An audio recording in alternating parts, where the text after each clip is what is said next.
Section 1. Introduction. Transformers are powerful models that are widely used in various tasks, such as language modeling and vision applications. However, training these models usually requires a lot of computing power and large amounts of training data. To overcome this, researchers and industry professionals have developed pre-trained models that can be used to transfer learned weights to a wide range of applications. But, in real-world scenarios, we often need to train a smaller version of the pre-trained model that fits our available hardware resources. Training a smaller model from scratch can be quite resource-intensive, especially for complex models like large language models, LLMs. In this paper, we aim to speed up the training of a smaller transformer model by using the weights from a pre-trained model during initialization.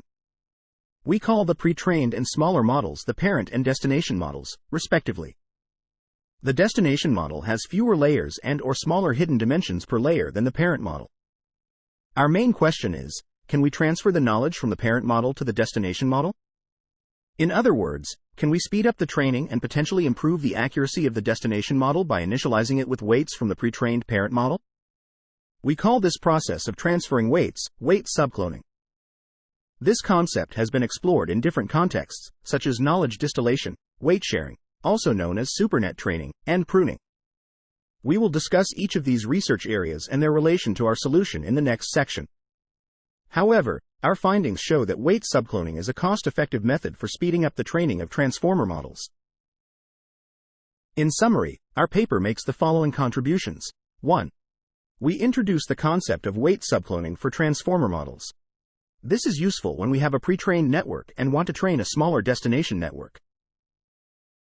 2. We show how to remove or duplicate transformer blocks within a pre-trained transformer network. This allows us to initialize networks with different depths than the pre-trained model. 3. We discover a consistent pattern of neuron importance across transformer layers. This forms the basis for a reordering technique that ranks network parameters from most to least important within each layer. As a result, a destination network with a smaller hidden dimension can selectively use the most important weights from the parent network. 4. Our results show that weight subcloning significantly speeds up the training of the destination network. In the next section, we will discuss related work in the field. Knowledge distillation is a technique used to create a smaller student model from a larger teacher model. The goal is to reduce the model size and computational complexity. However, this process can be time-consuming as it involves the large teacher model during training. In our work, we view the teacher and student models as the parent and destination models, respectively. Our approach differs from traditional distillation techniques in that we focus on speeding up training. Instead of involving the teacher model in the training process, we directly transfer the weights from the parent model to the destination model. We show that the function used to map parent to destination parameters can be as simple as cloning with minor modifications. This eliminates the need for additional learning during this parameter transfer, making the training loop unchanged and more adaptable for a wide range of training tasks. Another related concept is supernet training, which is a strategy to reduce the engineering and GPU resource costs associated with architecture selection. In this approach, network parameters are consolidated within a supernet, and smaller subnets use a subset of the supernet's weights during forward and backward propagation. However, supernet training generally requires more training time compared to standard network training and may encounter convergence challenges. In our work, we consider the parent and destination models as the supernet and subnet, respectively. However, most publicly available pre-trained models have not been trained using the supernet approach. Therefore, simply extracting subnets from these models may not yield the desired accuracy. We explore transformer architectures and show that transformers inherently exhibit supernet-like characteristics, even without undergoing supernet-style training. In other words, we show that transformer weights can be used effectively to initialize derived subnets even when the pre-trained network has not been trained using the supernet approach. Section Summary. The paper introduces the concept of weight subcloning for transformer models, where a pre-trained parent model is used to initialize a smaller destination model for faster training. The authors demonstrate the ability to remove or duplicate transformer blocks within the pre-trained model, allowing for networks with different depths. They also propose a reordering technique based on neuron importance to selectively utilize crucial weights from the parent model. The approach differs from traditional distillation techniques by directly transferring weights instead of involving the teacher model during training. Additionally, the paper explores the similarities between weight sharing and the parent-destination model setup, showing that transformer weights can serve as effective initialization even without SuperNet-style training. Section 2.3 Pruning. We're going to talk about a technique called pruning, which is used to create a smaller, more compact model from a larger, pre-trained one. Pruning works by selectively reducing the size of the model, making some weight parameters zero. This can be done in a structured or non-structured way. Non-structured pruning, also known as weight pruning, is a method that reduces the size of the network's parameters without changing its architecture. This might seem unrelated to our specific problem, but it's important to note that in some cases, like the lottery tickets hypothesis, the pruned network is reinitialized to match or even improve the final accuracy, rather than to speed up convergence. This is a key difference that sets these works apart from our specific problem. Structured pruning, on the other hand, is more relevant to our problem because it changes the network's architecture, usually by reducing the number of neurons in each layer. This involves extracting a smaller subnetwork from a pre-trained model and then fine-tuning it. What makes our approach unique compared to structured pruning is our method of ordering neurons. We see it as a solution to a very constrained pruning problem, where the number and index of preserved neurons must remain consistent across all transformer layers. Our main goal is to achieve faster training within a reduced number of epochs, rather than striving for higher accuracy through extended training periods. Now, let's talk about some insights. It's been observed in architectures with residual connections, like transformers, that individual blocks within these networks cause only slight changes to the hidden representation. We call this the additive residual property. This means that tokens at layer I are similar to those at layer I1. In a residual transformer block, the input X is transformed to produce the output Y equals X plus F, X, where F, X, represents the non-residual part of the block. This suggests that the output Y remains similar to the input X, indicating that the magnitude of F, X, should be small compared to X. We've found that the middle layers of the transformer networks have a reduced relative magnitude in F, X, suggesting that these layers function similarly to identity layers. This property has been studied by researchers to reduce computation complexity, to explain the model's behavior by interpreting hidden layer representations, or to exploit the activation sparsity to improve inference speed. In this paper, we're looking at the implications of the additive residual property of transformers from a different perspective: their potential to initialize a scaled-down destination model. Since subsequent blocks of a transformer model only slightly change the hidden representation, we can either remove a single block or duplicate it without significantly altering the network's function. This allows us to create a destination network with fewer or more layers than the pre-trained one. We've found that these destination networks, even without fine-tuning, can achieve meaningful loss value. Since middle layers have smaller relative value magnitude, these layers are better candidates to prune or duplicate. To initialize a destination model with a smaller embedding dimension, we need to identify neurons that have the most influence on the network's output. One way to measure this influence is by calculating the average magnitude of each neuron. We've found that the significance of neurons is primarily established in the early transformer blocks. If a neuron has a substantial magnitude at one layer, it's likely that it also has a substantial magnitude in subsequent layers. We've observed two distinct patterns. First, within each layer, a subset of neurons stands out with magnitudes significantly larger than the rest. This suggests that certain neurons within each layer have a much more substantial influence on the network's output compared to the majority of neurons. Second, we've noticed a correlation between the magnitudes of neurons in different layers. Specifically, neurons with large magnitudes in one layer tend to have similar large magnitudes in the next layer.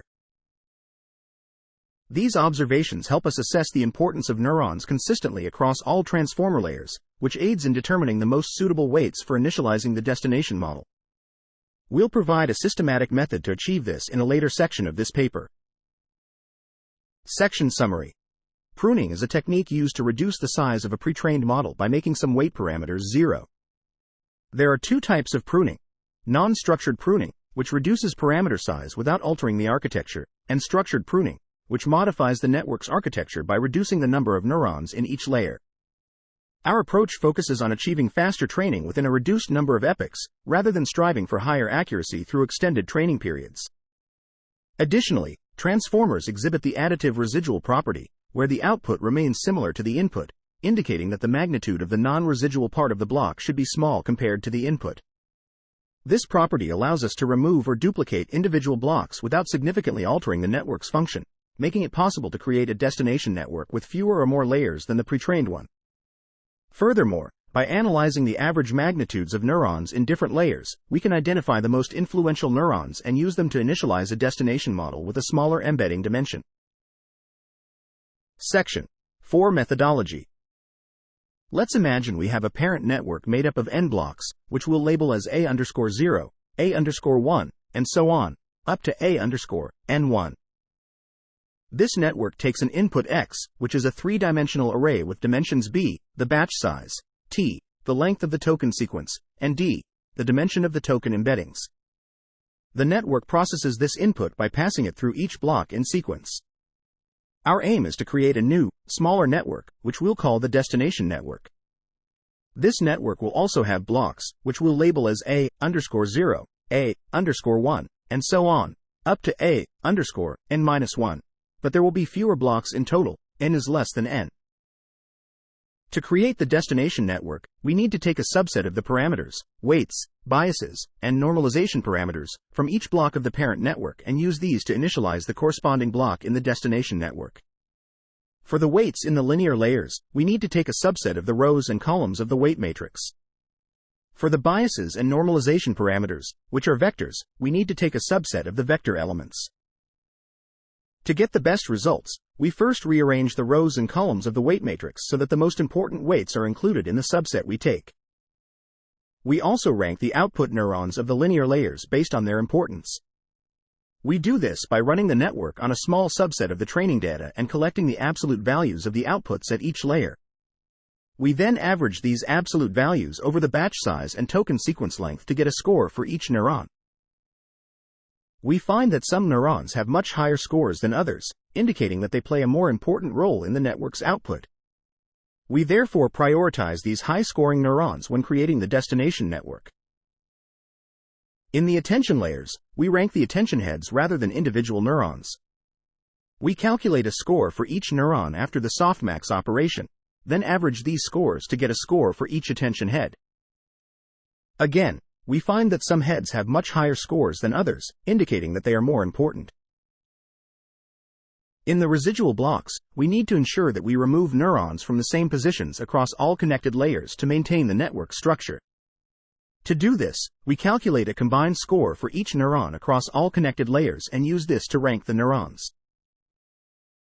Once we have ranked the neurons in each layer, we can rearrange them based on their scores. In the attention blocks, we reorder groups of neurons based on their head scores. In the other layers, we reorder neurons based on their individual scores, unless they are connected through residual layers, in which case we use the combined score. When we take a subset of the weights to create the destination network, we need to ensure that the standard deviation of the output neurons in each layer is the same as in the parent network. To do this, we multiply the weights by the square root of the ratio of the embedding sizes in the parent and destination networks. However, we don't need to do this for the parameters of the normalization layers or the biases in the linear layer. Section Summary. The methodology involves initializing a destination network with a subset of weights, biases, and normalization parameters from a parent network. The parameters are sampled by rearranging the rows and columns of the pre-trained matrix to prioritize the most important weights. Neurons in linear layers and attention heads are ranked based on their importance scores, and the network is reorganized accordingly. Weight scaling is applied to maintain the standard deviation of the parent layer's neuron outputs in the destination layer. Section 4.2 Subcloning Layers. In this section, we'll discuss the process of subcloning layers and our experiments. To start, we need to prepare the target network. We do this by removing a certain number of blocks from the pre-trained network until we're left with a specific number of blocks. Our research suggests that it's best to remove these blocks from the middle of the network. We conducted experiments using two different types of data: image classification and language modeling. For image classification, we used Vision Transformer (VIT) models, which were trained on the ImageNet classification dataset. We chose the VITB model as our starting point and designed our target architecture to have the same number of layers but with half the embedding dimension per layer. We trained this model on a machine equipped with 8 NVIDIA V100 GPS. For language modeling, we trained GPT-2 models for next token prediction using the PILE dataset. We chose GPTL as our starting model and GPTM as our target model. The training process was conducted on 12 machines, each equipped with 8 NVIDIA V100 GPS. In both experiments, we used 2 methods to train the target network: random initialization and weight subcloning from the starting model. We adjusted the learning rate and weight decay parameters to ensure the fastest convergence. We found that models initialized with weight subcloning converged faster and achieved higher accuracy within a limited number of training epochs. For example, to reach 70% accuracy on ImageNet, random initialization required 40 epochs, while weight subcloning achieved the same accuracy in only 10 epochs. This represents a 4 times faster training process. We also conducted ablation studies to examine the effects of learning rate and weight decay. When using random initialization, a higher learning rate often leads to improved convergence. However, with weight subcloning, lower learning rates tend to result in better convergence. This is because weight subcloning starts with a network that is likely closer to a local optimum. Training such a network with a high learning rate can lead to catastrophic forgetting. We also studied the effect of weight scaling and found that it significantly enhances the convergence rate. This is because weight scaling ensures consistent standard deviations in the output of linear layers within the target model, aligning them with the starting model and leading to more efficient convergence. When choosing a starting model for training a target model, it's common to choose the model with the highest accuracy. However, our experiments show that this doesn't necessarily lead to better convergence for the target model. For example, even though the GPT-2XL model has higher accuracy than the GPT-2L model, the GPT-2L model is a better choice for weight subcloning to the GPT-2M model. This is because the architecture of the GPT-2L model is closer to that of the GPT-2M model, which leads to more effective weight subcloning and improved convergence. Finally, we found that reordering neurons significantly enhances the convergence of the target network.